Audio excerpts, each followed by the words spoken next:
Today I'm going to talk about the being in the will of God.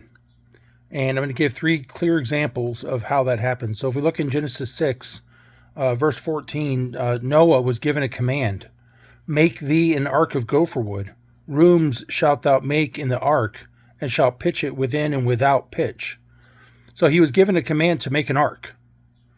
And what he ended up doing is he obeyed. In 6:22 it says, thus did Noah, according to all that God commanded him, so did he. And then once again, he gets a second command. And the Lord said unto Noah, now this command obviously wouldn't work if he hadn't done the first one. So in Genesis 7:1, it says, and the Lord said unto Noah, come thou and all thy house into the ark, for thee have I seen righteous before me in this generation. And once again, in his obedience, he was given another command, and he obeyed. In the self-same day, entered Noah and Shem and Ham and Japheth, and the sons of Noah and Noah's wife, and the three wives of his sons with him, into the ark. Now, what happened after that? Well, we know in Genesis 7:23, every living thing, or every living substance was destroyed, which was upon the face of the ground, both man and cattle, and creeping thing and fowl of the heaven, and they were destroyed from the earth, and Noah only remained alive, and they that were with him in the ark. So had Noah not done the first command, the second command wouldn't have been possible. And had he not done the second command, if any of the kids or if Noah or any of the wives had decided to stay off the ark, they would have been one of the living substances that was destroyed on the face of the earth. So now let's go to Exodus. We can go to Exodus chapter 12 and verse 7. And they shall take of the blood and strike it on the two side posts and on the upper door to the houses, wherein they shall eat it. This is a command given to the Israelites. And then Israel's obedience in Exodus 12:7. They did what they were told to do.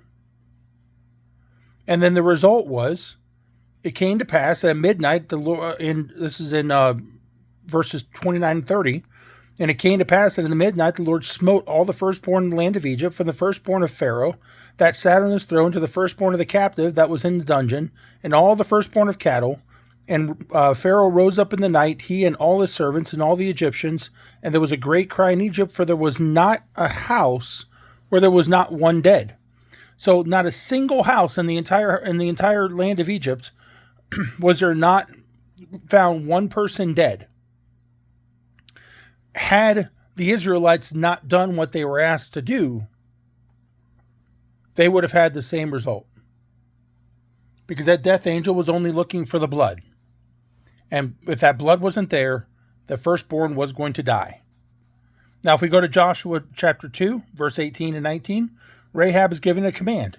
Behold, when we come into the land, we shall bind this line of scarlet thread into the window, which thou didst let us down by, and thou shalt bring thy father and thy mother and thy brethren, all thy father's household, home unto thee.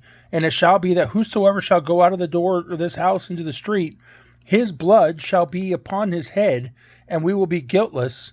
And whosoever be with thee in the house, his blood shall be on our head, if any hand be upon him.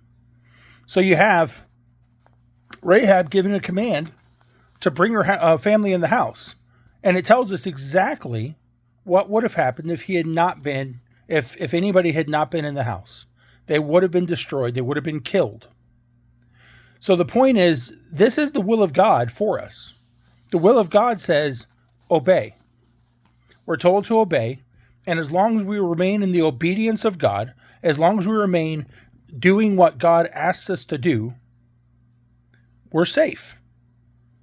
All those around us might get judged, might get the wrath of God, but we are safe in the obedience of God.